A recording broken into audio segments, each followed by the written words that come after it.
Mother Teresa school द्वारा चालू किए गए ऑनलाइन क्लास में सभी विद्यार्थियों का स्वागत है। कक्षा 10th विषय संस्कृत कराने जा रहे अशुद्धि संशोधन। क्या कराने जा रहे हैं? अशुद्धि संशोधन। अशुद्धि संशोधन में होता क्या है, पहले ये ध्यान से सुनिए। अशुद्धि संशोधन में अशुद्ध वाक्य दिए हुए होते हैं, उन अशुद्ध वाक्यों को हमें शुद्ध करके लिखना होता है। क्या दिया होता है? अशुद्धि संशोधन में अशुद्ध वाक्य दिए हुए होते हैं, उन अशुद्ध वाक्यों में से जो अशुद्धि संशोधन में जो अशुद्ध शब्द दिए हुए होते हैं उनको शुद्ध करके हमें वाक्य को सही करना होता है। तो सबसे बड़ी बात कि हमारे अंदर ये कैपेसिटी होनी चाहिए, क्षमता होनी चाहिए कि हम अशुद्धि संशोधन कर सकें। अशुद्धि संशोधन करने का मतलब कि वाक्य में जो कुछ अशुद्ध लिखा है उसको परखने की क्षमता होनी चाहिए। हमें पता ही नहीं चलेगा कि अशुद्ध लिखा हुआ है, शुद्ध लिखा हुआ है, तो हम क्या करेंगे? पहली बात कि पढ़ने के साथ हमारा दिमाग इतना एक्टिव होना चाहिए कि सेंटेंस पढ़ने के साथ यदि कहीं अशुद्ध है तो वहां हमारा दिमाग रुक जाए कि ये यहाँ पे गलत हो रहा है, तब तो मजे की बात है। नहीं तो देखिए और सीखने का प्रयास कीजिए। सबसे पहले दिया हुआ कृष्णम इति वसुदेव पुत्र। क्या दिया हुआ? कृष्णम इति वसुदेव पुत्र, यानी कृष्ण वासुदेव का पुत्र है या वासुदेव पुत्र है। अब इसमें कहां अशुद्ध है आप पहचानिए, देखिए। कृष्णम इति वसुदेव पुत्र, कहां अशुद्ध?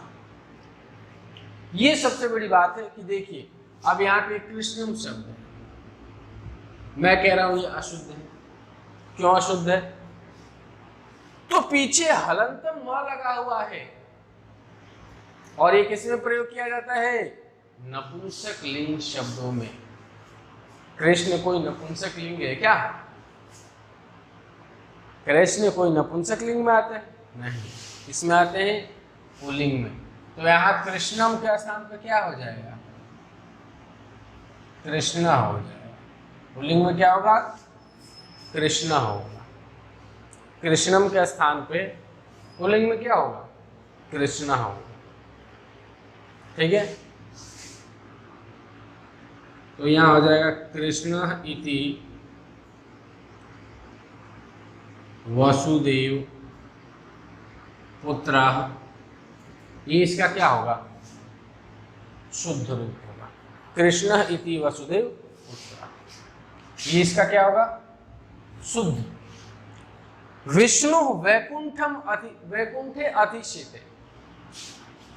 अब विष्णु वैकुंठे, ये शब्द अशुद्ध है।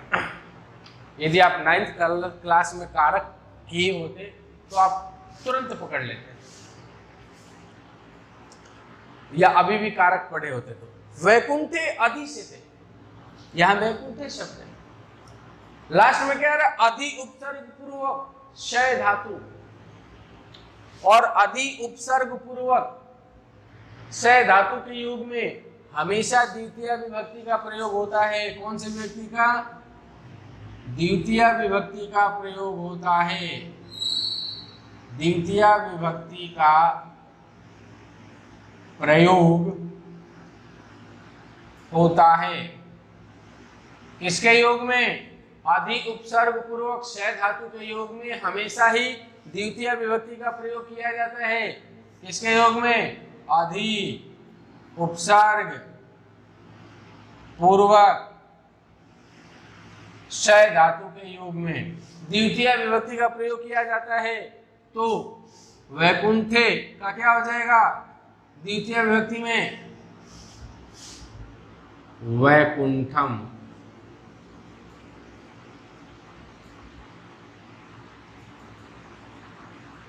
क्या हो जाएगा? वैकुंठम, यानी विष्णु वैकुंठम अधिष्ठते, ऐसे हो जाएगा। विष्णु वैकुंठम अधिष्ठते। ऐसे वाक्य पूरा होगा, सही होगा। अगला है सज्जन आसने अधितिष्ठति। आसने शब्द में देखिए यहाँ पे भी वही है अधि उपसर्ग पूर्वक, अधि उपसर्ग पूर्वक स के स्थान पे स्था धातु भी आता है, स्था धातु भी आता है, तो द्वितीय विभक्ति का प्रयोग किया जाता है। तो आसने शब्द के स्थान पे क्या आ जाएगा? आसनम। क्यों? क्योंकि इसके आगे देखो अधि उपसर्ग पूर्वक तिष्ठति दिया हुआ है, तो तिष्ठति यानी अस्था धातु, तिष्ठति लकार में चलता है लेकिन होता क्या है? अस्था धातु ये, तो अधि उपसर्ग पूर्वक अस्था धातु है, तो इससे पहले वाले शब्द में द्वितीय विभक्ति का प्रयोग होता है, जबकि यहाँ पे नहीं दिया हुआ। तो क्या हो जाएगा इसका शुद्ध रूप? सज्जन, सज्जन आसनम अधितिष्ठति, अधितिष्ठति, ये हो जाएगा इसका शुद्ध रूप। अगला दिया ग्रामस्य परितः वृक्षाः सन्ति। ग्रामस्य परितः, ये कारक का एक नियम है, परित शब्द के योग में हमेशा द्वितीय विभक्ति का प्रयोग होता है, यहाँ षष्ठी विभक्ति लगा दिया गया। परित शब्द के योग में हमेशा द्वितीय विभक्ति का प्रयोग होता है और यहाँ परित शब्द के योग में षष्ठी विभक्ति का प्रयोग किया गया, तो यह शुद्ध है। तो यहाँ पे क्या हो जाएगा? ग्रामम। द्वितीय विभक्ति में क्या हो जाएगा? ग्रामम। ग्रामम परितः वृक्षाः सन्ति, यानी गांव के चारों ओर पेड़ हैं। नगरस्य निक्षा, निक्षा शब्द के योग में भी कारक कहता है कि द्वितीय विभक्ति का प्रयोग होता है, यहाँ षष्ठी विभक्ति दे रखा है, तो क्या करेंगे? नगरम निक्षा, नगरम निक्षा, उपवनम अस्ति, यानी नगर के समीप में क्या है? उपवन है। तो इस प्रकार से आज मैं आपको अशुद्धि संशोधन कराने चालू कराया हूं, इनको ध्यान से देखें, समझे और ये बातें हमेशा ध्यान रखें। जैसे अब यहाँ पे लिखा सीधा स्थान लिख दिया, तो ये भी आपको ध्यान होना चाहिए। अधि उपसर्ग